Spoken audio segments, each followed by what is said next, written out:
ଧ୍ୟାନଚାନ୍ଦ କାହିଁକି ସ୍ମରଣୀୟ? ଉତ୍ତର ହକି ଖେଳ ପାଇଁ ହକିର ଯାଦୁକର। ଟାରୋ ମାଟର ଅର୍ଥ କ'ଣ?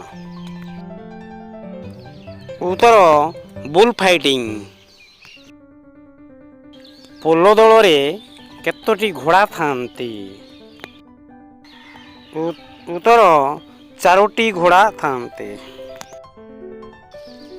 ପୃଥିବୀର ପ୍ରଥମ କ୍ରିକେଟ ମ୍ୟାଚ୍ କେବେ କେଉଁଠାରେ ହୋଇଥିଲା? ଉତ୍ତର 1720 ମସିହା ଇଂଲଣ୍ଡଠାରେ ହୋଇଥିଲା। ଭାରତର ସବୁଠାରୁ ପୁରାତନ ଫୁଟବଲ ଟିମ୍ର ନାମ କ'ଣ? ଉତ୍ତର ଡୁରାଣ୍ଡ କପ୍। ଭାରତୀୟ କ୍ରିକେଟରେ ସର୍ବପ୍ରଥମେ କେଉଁ ବ୍ୟାଟ୍ସମ୍ୟାନ୍ ଟେଷ୍ଟ ଶତକ ଲାଭ କରିଥିଲେ? ଉତ୍ତର ଲାଲ ଅମରନାଥ।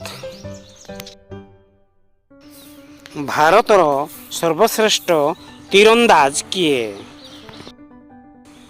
ଉତ୍ତର ଲିମ୍ବାରାମ। ଭାରତର ପ୍ରଥମ କ୍ରିକେଟ ଷ୍ଟାଡିୟମ କେଉଁଠାରେ ସ୍ଥାପିତ ହୋଇଥିଲା? ଉତ୍ତର ବମ୍ବେ ବ୍ରାଭୋର୍ନ। ଭାରତର ଶ୍ରେଷ୍ଠ କ୍ରିକେଟ ଖେଳାଳି କପିଲ ଦେବଙ୍କ ଜନ୍ମସ୍ଥାନ କେଉଁଠି?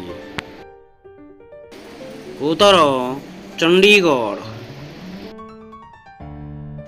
ଫୁଟବଲ ଖେଳରେ ଗୋଲପୋଷ୍ଟର ଉଚ୍ଚତା କେତେ?